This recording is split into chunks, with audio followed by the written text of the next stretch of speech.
Join me for this fun and casual conversation behind the scenes with Susan Habegger of Thrive Life Skills. Registration is now open for our online and in-person life groups utilizing Susan's A New Song course. You can join us by going to reclaimedstory.com and click on the green button to register for A New Song life group. We hope you enjoyed this behind-the-scenes look with Susan Habegger. Welcome to Living the Reclaim Life podcast. I'm Denisha. We're glad you're here for conversations that revive hope, inspire healing, and encourage you to live a vibrant life with Christ. So grab a cup of coffee as we chat with today's guest. Our last podcast, we got to know a little about Susan Habegger's story and how God led her to use her own journey with suffering and trauma to write a course called A New Song. If you missed it, be sure to check out episode 104, where we dive into that a little bit deeper. So today, Susan and I are with you again, and we're going to have some fun. We're going to share some of the behind-the-scenes stuff of our week together in Tucson, Arizona. Now, Susan, you live in Michigan. Yes. And there is a 3-hour time difference between you and us. So we drag you out to Tucson. And let me just say in June, so it's 108 degrees here. And we got to spend 6 days together. And I can tell you that my heart is so full hearing how those days impacted the women that God brought to us. And we have such an anticipation of what God is going to do through all of it. So we have full hearts and tired bodies, I think we can say. Yeah. Now, at the time of this recording, you've been home for about 48 hours. So how are you doing acclimating back into life after this crazy busy trip to Arizona? I will say that I'm a little bit cooler, and I'm really happy to be with you today, even though it was so good to be together personally. Now we're far apart again, but it's solidified that friendship and that call together from God. So yes, here in Michigan, I'm a little cooler. Took a walk last night and felt very good about that. And I'm recouping. I've gone to sleep and woken up in the time zone. And so that, by my standards, is what it takes. So I'm good. As much as you travel internationally, how do you deal with the jet lag piece? This was Michigan to Arizona, but how do you deal with when you're going much farther away? How does that work for you? What's your secret right. to? This sounds very arrogant, and I don't mean it that way, but I just don't do jet lag. You can't pay too much attention to it when you go and you need to hit the ground running. But one thing I do is as soon as I get on an airplane headed somewhere, I turn my clock to the destination time and my watch. And so that helps me look down and think, and begin to think a little bit in that time zone, and then sleep well at night and stay by the clock where I land instead of thinking about what time it is in the previous place. And that helps me grab hold. That's good wisdom. That's good wisdom. I think that is to say, I don't do jet lag. Yeah. I think that's a very good self-control. No, we're not playing that game. We're not doing it. When you came to Tucson, it was so fun. I got to pick you up from the airport and you and I had lunch together. And it felt, for me, that was the very first time from when Rhonda and Jeff connected us about a year ago, that was the first time we'd actually met in person. We've done Zooms, we've done emails and phone calls, but that was the first time that we have actually met in person. And I have to say that I felt like I've known you for a lot longer than I have. It felt the same for me. I know that Zoom helps and you get to have these conversations. However, there's nothing like seeing each other in person and having that back and forth over a glass of tea or something to eat, whatever you're doing. And so it was another evidence to me that it wasn't just an opportune thing. It was something that God brought together, knowing our hearts and our experiences and the intentions that He has for us. And so because it was Him making that connection, I really believe we both felt peace and a safety. There's a feeling of safety with certain people. And I think we felt that together. It was a good thing. It is a good thing. Yes, it definitely was. Oh, I couldn't agree more with that. So let's see. Then you met up with our friend Lori, who is now your friend as well. And the next morning, we all went to breakfast. Now, if you listen to the last episode, you will know that Rhonda and Jeff connected us. Some friends of mutual friends of ours connected us across the states. And we got to go to breakfast as a team, the Reclaim Story team and Lori. And we were sitting at breakfast, and then I think we may have caused a ruckus because we'd all been texting with Rhonda saying, "Oh, we wish you were here for this conference." And, "Oh, we wish you were here." And she just kept saying, "Oh, me too." Or it didn't give us any insight. But then we found out a surprise during our breakfast. Yes, that she was coming. And that it was like full circle for to bring all the people, all the players together in one place. And I think that was just a kiss on the cheek from God to say, I have been seeing, I have been knowing what was going to happen and how he's going to bring it together. And now I'm going to let you rejoice and revel in that visual because that's what we like. We like the visual and hands-on. So for all of us to be in the room together, for her to come was just lovely. It was wonderful. And circumstances changed to allow her to do that. And it was good. That was so fun. That was so fun. We even called her out at the conference. Yes. We're like, "Rhonda's here from Colorado." That was really fun. I'll bet it was neat for her too. I didn't get a chance to process, but just to go, wow, this is what God did with that simple act of obedience of saying, I think these two people should know each other. And there's something God's moving on here. I think so. In fact, I think it was in writing that I saw somebody wrote, I wonder if Rhonda knows what they did when they brought these two together. And so I hope in some sense she can know and Jeff can know and feel that in their hearts. So fun. Let's see. Then we went from lunch or breakfast, I guess, that morning. And then you got to go see a little bit of Arizona at Kartchner Caverns. How was that for you? That was really nice. It's so beautiful. And I've told people I've been to Arizona before, but I've not been to this particular area. And there is, even with all the dry and the hot and the lack of some of the green that we have here in Michigan, there's just a real beauty in all that, the landscape and the way, as Nancy said to me, the way the landscape and the wildlife adapts to what is taking place. And so it was really beautiful. We enjoyed the caverns. And a couple days later, they were closed due to wildfire. And so we got in at a good time. Oh, good timing there. We knew we needed to give you an afternoon of rest and just a little tourist moment there, because the next 2 days, while Kartchner sounds like closed, we had you doing some pretty intensive training that you gifted us with. We had 15 women come together to say, okay, we are ready to serve women with a new song.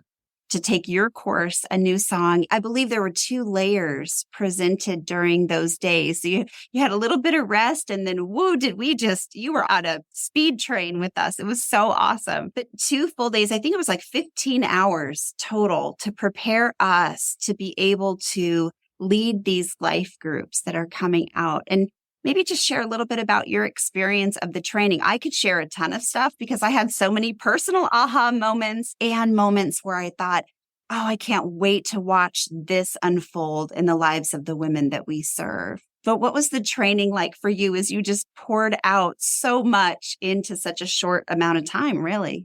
It is, you come together with a group of women and you just have you hope that you're going to have a connection, that you're going to have a coming together and a meeting of the minds. And the women that you have brought together were just wonderful. They were ready, they were committed, and already well trained in the work that they did. But some of these were new ideas and new thoughts, or a different way of coming in a window instead of the front door. And so everyone was very gracious in allowing me to share and allowing us to work together.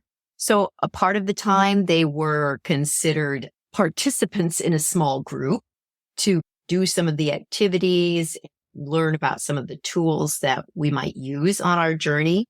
And other times they were considered the leaders of that group and how to negotiate and navigate that whole process. And so it was a really sweet time of being together and me sharing what was on my heart and responding and collaborating with them as well.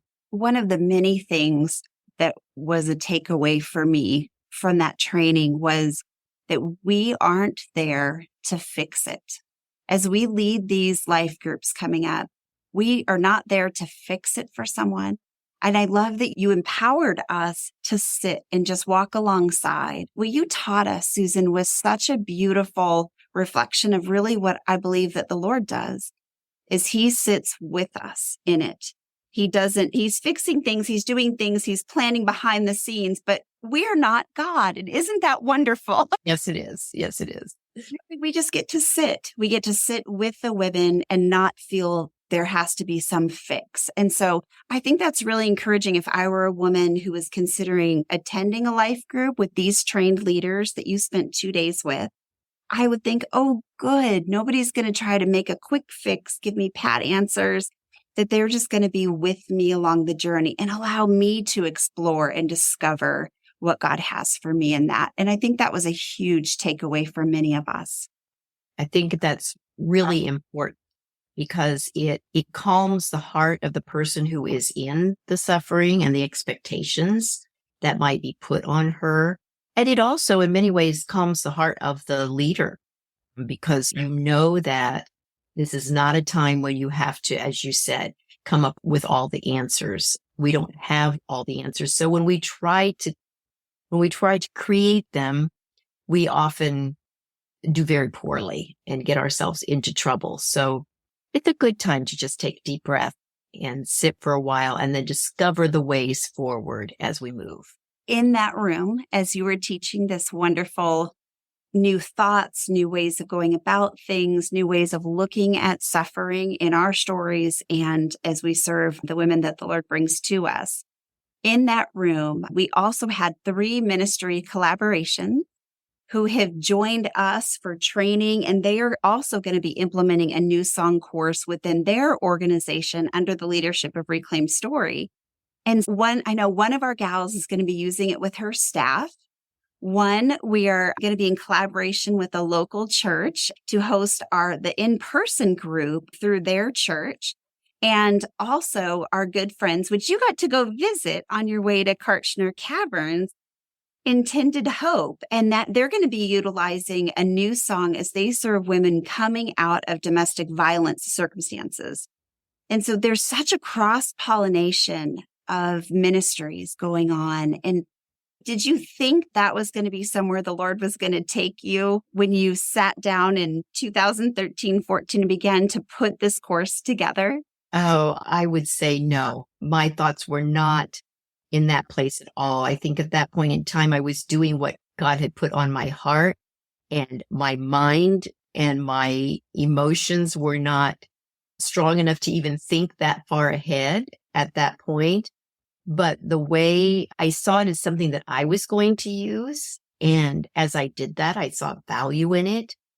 But I can second guess myself and think maybe coming from my perspective, this is a good thing, but what would someone else think of it? Will they connect? Will they key together in what I'm saying? Will this make sense and be relevant to others? And to see it come together in that room of 15 with people from different ministries, all looking at how to help others navigate life and pain and suffering, to see light on their faces and see their smiles of connection and their responses of connection. That was a real highlight for me and to hear God saying, yes, Susan, yes, that was a good thing. That was a highlight. And I'm very grateful that he just allowed me to play a small part in that. We had this 2 amazing days of training, and then it was time for a new song conference. And that was where we partnered. And we just want to say a huge thank you to Pantano Christian Church in Tucson, Arizona, They have just been such amazing partners and collaborators with us as a ministry. And we've just gotten to do so many fun things alongside Pantano. And they have just been such a gift to our reclaimers as well. And at that night at Pantano, Friday night, so we have a few hours Friday night and Saturday morning. And one of the things that got released Friday night, on top of incredible teaching, Susan, that you brought forth to a room of 200 women, was Deborah Murphy wrote a song. And she said, if we're going to do a new song conference, then we're going to need a new song. And she wrote this song from just the Lord downloaded it to her in different pieces, from the melody to having the track created to the lyrics. How was that for you? Did you ever think you'd have a singer-songwriter making a song just for your course? No, when you wrote to me and told me that, I thought, this is absolutely amazing. And I do believe that God gave that to her, the verses, the words in all of it. And I think one of the things that made that so special as well, that it seemed to be a real connection for her personally. And so that's why, perhaps one of the reasons why God saw fit to give that to her was because it was truly a gift to her. And then, of course, through her to us as well. So it's lovely. It's a beautiful song, and it is one that can sink into your heart, and you could pull up the tune again. I heard a couple of people say I was humming that tune in my mind. And so it was a wonderful gift from God to her and through her to us. I know. I had a few people ask too, where do I find that? Is it on Spotify? Where is it? And I thought it was here. So we are working with Deborah Murphy to how she wants to release that. And she has given you the gift of that going wherever this course goes, wherever the Lord takes a new song course, that song can also go with it. So we'll keep you posted, guys, if we're going to do it, if she's going to do it on Spotify or YouTube. We'll keep you posted on that. But it really was such a beautiful song. We had Friday night and Saturday morning. So what was some of your either feedback or thoughts on that?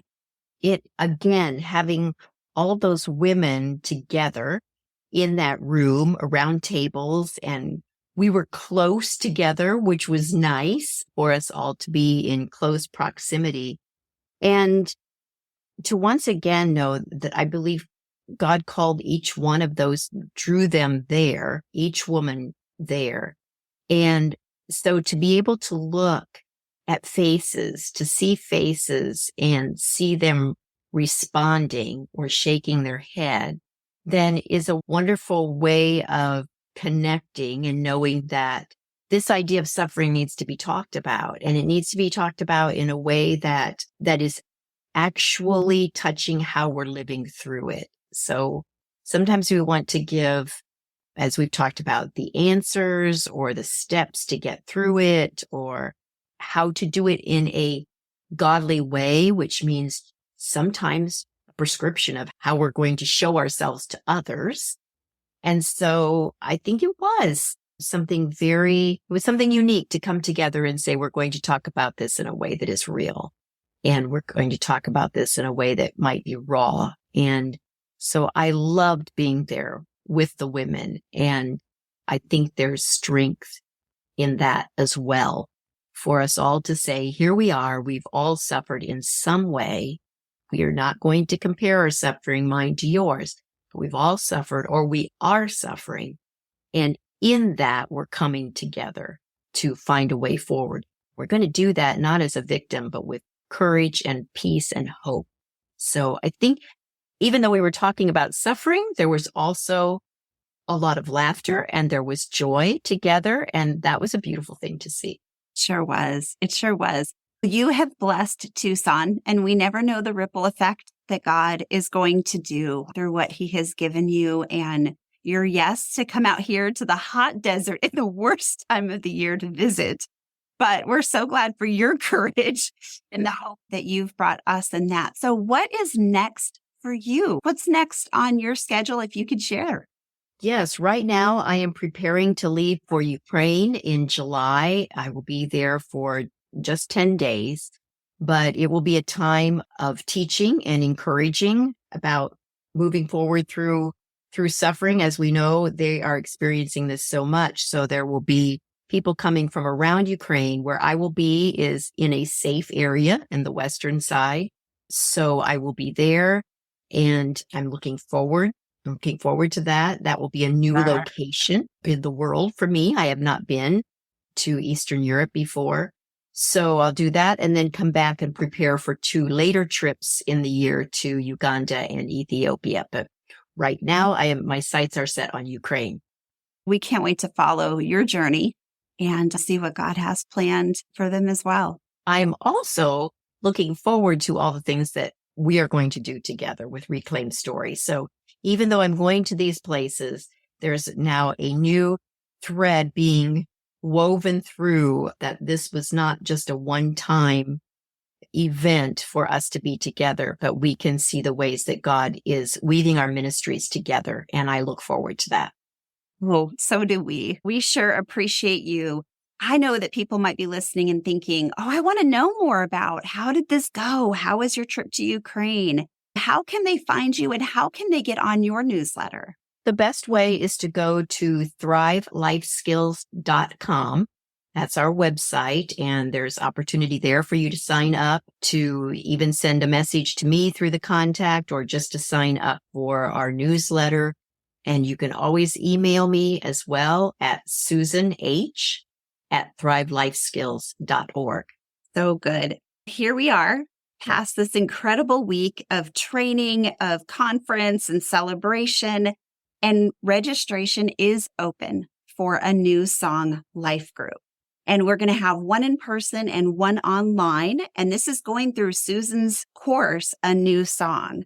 So you can go to our website at reclaimedstory.com. And on the homepage, there's a big green button that says register here for a new song life group.